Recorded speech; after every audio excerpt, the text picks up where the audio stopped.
Bora lá, matéria nova, tabela periódica. Eu digo que é um dos assuntos mais importantes que a gente vai tratar nessa disciplina de Química Geral 1. Você vai usar a tabela periódica como ferramenta do começo ao final do curso. Tá? Em qualquer laboratório de química do mundo onde você entrar, vai ter uma tabela periódica pendurada e não é enfeite. Ela está lá porque ela serve mesmo de ferramenta. Você vai buscar números como número atômico, número de massa, que a gente já falou, massa atômica, vamos aprender a diferença dela em relação ao número atômico e número de massa também, né? E, enfim, propriedades que só de observar a tabela periódica você já consegue fazer algumas previsões bem interessantes. Óbvio, então, que essa matéria vai ser extremamente importante. Eu falo do Instituto Federal do Paraná, campus Falhou. Jacarezinho. Cara, nós temos estilo aqui. Tem tempo, né, para ficar inventando essas modas aqui. Vamos lá. Um breve histórico para vocês. Hoje nós temos 118 elementos conhecidos. Está 2017 aqui, porque os últimos elementos que foram descobertos e reconhecidos pela IUPAC, depois eu falo dessa sigla aí, foram reconhecidos lá em 2017. Então, de 2017 para 2020, esse ano maldito, nada mudou. Beleza? 118. Mas a trajetória, né, uma longa trajetória. Quando eu parto desde lá do ano 1000 a.C., em que a gente só conhecia 7 elementos químicos, e na verdade esse conceito elemento químico nem era, né, conhecido. Eles conheciam alguns materiais, eles confundiam substâncias compostas com elementos químicos, era uma confusão, já acharam que água era um elemento químico, quando na verdade a água é uma substância formada por 2 elementos químicos. Enfim, a história da química é uma confusão, né? E vocês sabem. Vai rolar uma optativa aí, História da Química, indico que vocês participem, é muito bom conhecer a história da nossa ciência para compreender melhor tudo que nos cerca, todos os conteúdos. Por que eu escolhi 1000 a.C.? Porque era a época em que o Antigo Testamento da Bíblia estava sendo escrito. Tá? Ele foi escrito durante um período muito longo, de 1000 anos mais ou menos, inclusive. E já no Antigo Testamento são citados 7 elementos químicos: ouro, prata, cobre, ferro, chumbo, estanho, deu 6, esses são os metálicos, e tinha um não metálico, que é o enxofre. Mas lembrando, eles nem sabiam o que é elemento químico, quem dirá sabia o que é metal e é metal. Tá? Então, eles conheciam esses materiais, mas não tinha muita conceituação muito rigorosa, não. Tá? E os anos foram passando, a química foi se desenvolvendo como ciência e os elementos foram sendo descobertos e também sintetizados. Para completar esses 118, a gente tem vários elementos artificiais. Eu vou citar ao longo dessa aula alguns, um pouquinho mais para o final da aula, tá certo?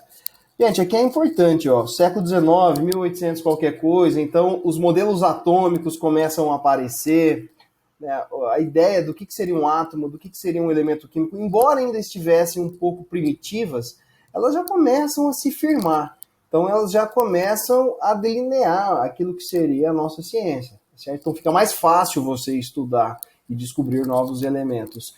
E quando algo aumenta demais de tamanho, você passa a ter necessidade de organizar. E aí surge a necessidade de criar uma tabela periódica. Tá? Se você tivesse 2 camisetas, você não teria muita razão para organizar. Tá? Mas se você tivesse 118 camisetas, aí já surge uma demanda maior. Você pode separar em grupos, aquelas que eu uso para fazer exercício físico, aquelas que eu uso para ir para a igreja, para ir para a escola, para ir namorar, enfim. Você pode definir alguns critérios. Então, eu vou falar de algumas tentativas de organização dos elementos, mas eu quero que vocês pensem que a grande dificuldade aqui é achar uma lógica nessa organização. Tá? A lógica para colocar grupo, organização entre os elementos conhecidos. Então não é tão fácil assim, ou não foi tão fácil assim, criar uma tabela periódica como a gente tem hoje. Tá? Foi necessário um longo caminho, tá, de tentativa e erro. A gente vai estudar alguns erros hoje, para que a gente chegasse na tabela hoje que é tão eficiente. Então aqui um apanhado geral, eu vou falar dessas 5 tentativas de organização periódica.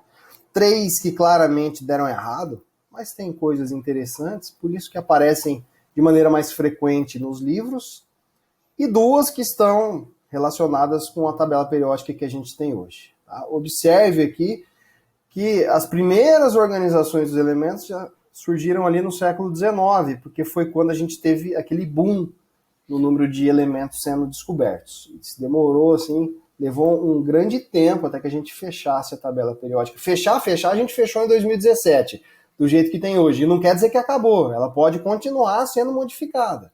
Tá? Mas hoje, 2020, 10 de dezembro de 2020, a gente tem 118 elementos, ela está fechada em todos os seus 7 períodos, vai ter uma imagem já já, e isso foi finalizado em 2017. Bom, primeiro aqui foi Dobereiner, lá no ano de 1817. Ele trabalhou com a lei das tríades.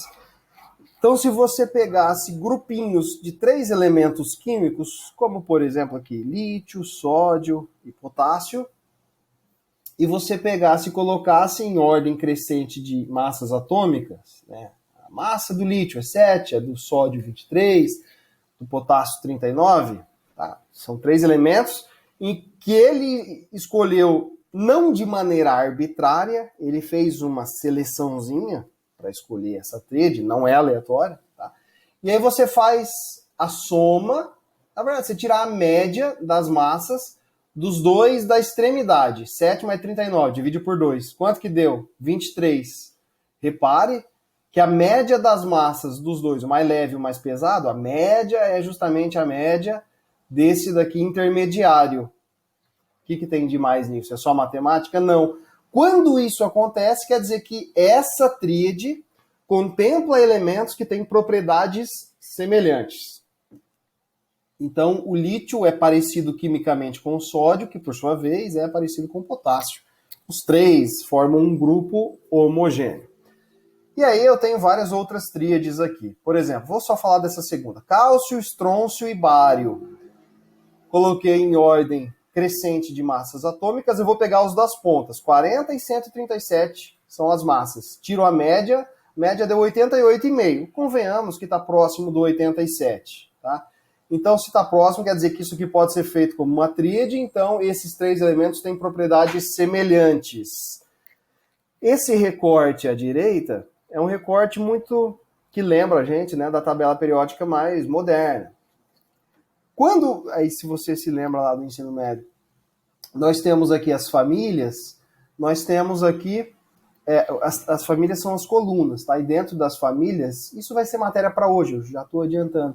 Dentro dessas colunas ou famílias, a gente tem elementos com propriedades semelhantes. Reparem que toda a primeira tríade, lítio, sódio e potássio, está dentro da primeira coluna, dentro da mesma família. A segunda também, cálcio, estrôncio e bário, dentro da segunda coluna, da segunda família. Ou seja, em algum ponto,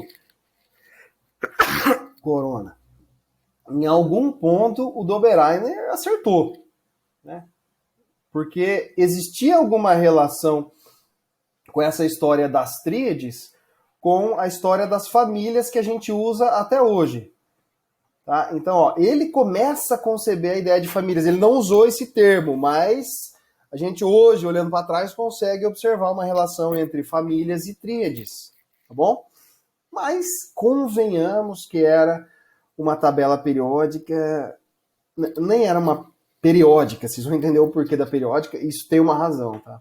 Não era uma organização dos elementos muito conveniente, então ela não demorou para que caísse no esquecimento. Alguns anos depois, veio um geólogo francês chamado de Champ-Courtois e nos concebeu esse tipo de tabela, que você bate os olhos e já repara que ela tem alguma orientação tridimensional.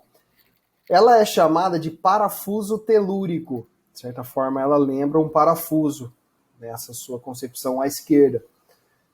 E aqui, à direita, ela tem uma forma planificada. É como se você abrisse esse parafuso. O problema já está aí. Você tem algo que é tridimensional, já ficamos com uma limitação de tabelar. Imagine toda a tabela periódica tivesse que ser esse canudão cilíndrico aí, né? Então, já tem uma desvantagem grande, tá? foi, digamos assim, a principal razão para que não fosse adotado. Mas você percebe que ela já começa a ter um pouquinho mais da cara da tabela periódica moderna? Os caras já começaram a delimitar ali algo de uma maneira um pouco mais precisa, porque as tríades do Oberheim eram coisas aleatórias. Aqui ele já consegue colocar dentro de uma mesma estrutura todos os elementos que eram conhecidos na época. Tá? Então, explicando o funcionamento dessa tabela, nós temos aqui nas diagonais ou espirais os elementos conhecidos, né? Então, não são todos aqui, porque nem todos eram conhecidos. Ordem crescente de massa atômica nas diagonais. Tem umas linhas aqui, ó. Planificado fica mais bonitinho para a gente observar. E aí, quando você tem numa mesma vertical elementos que estão posicionados um em cima do outro, quer dizer que eles têm propriedades semelhantes. Então, ó, se eu pegar o lítio e abaixar aqui, ele está numa mesma diagonal. Diagonal não, ele está numa mesma vertical que o sódio. Então, eles teriam propriedades semelhantes. Se eu pegar aqui o nitrogênio com o fósforo, eles estão numa vertical também parecida. Então, eles têm propriedades semelhantes. Vertical, slide anterior aqui que eu falei, são as famílias da tabela periódica moderna. Então, ele também já começa a nos induzir a pensar em famílias. Mas convenhamos que essa tabela tridimensional não era nada agradável. Ela também foi esquecida. E aí a gente chega no Newlands. O Newlands era um químico, físico e músico. Em inglês é muito importante falar que ele era músico, porque ele fez aqui uma analogia entre a organização dos elementos e a organização das notas musicais. Tá?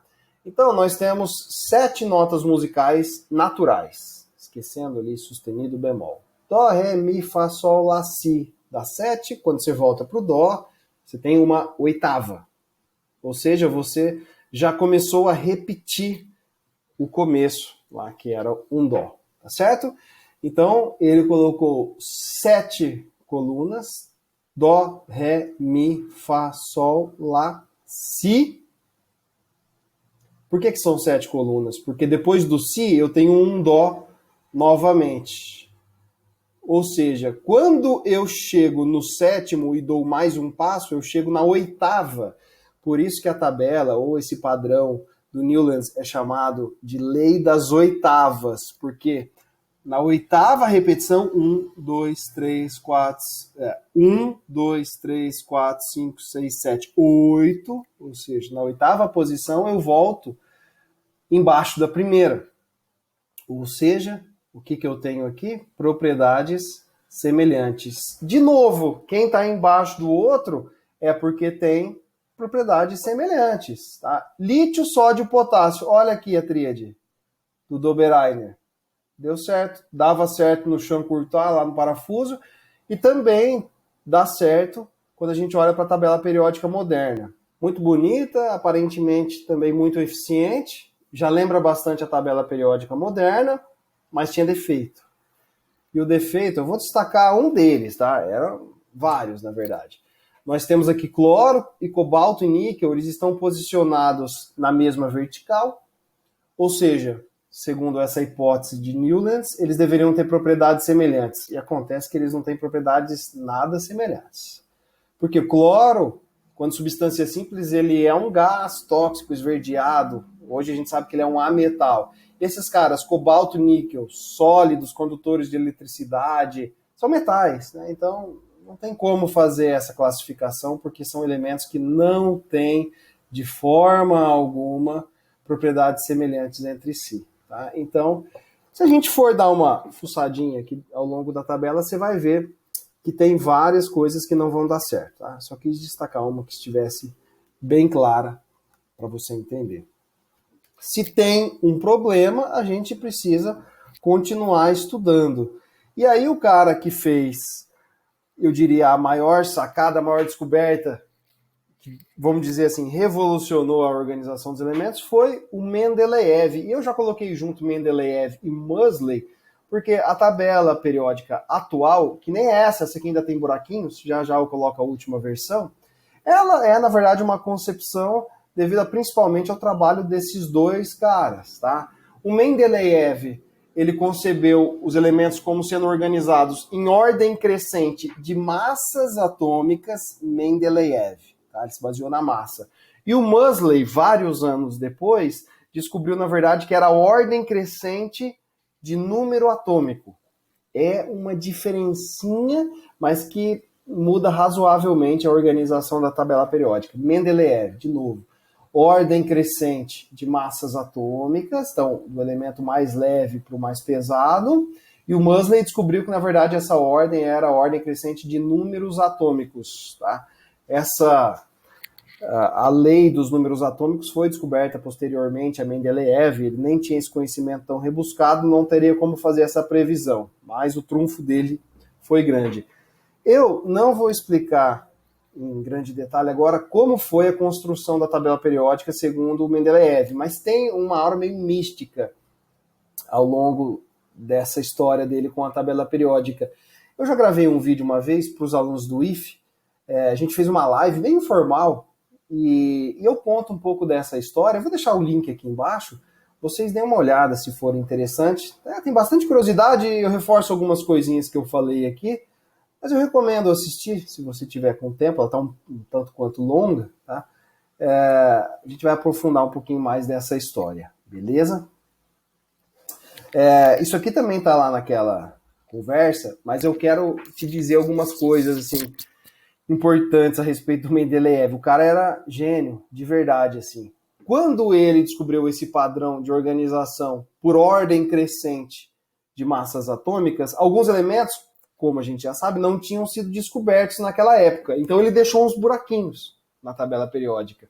E nesses buracos, ele já até deu o nome lá dos elementos, o nome provisório, Eca-silício, Eca-boro e Eca-alumínio, que seria o elemento que vem depois do silício, depois do boro, depois do alumínio, que ele sabia que existia um elemento ali que ainda seria descoberto, posteriormente seria batizado, né?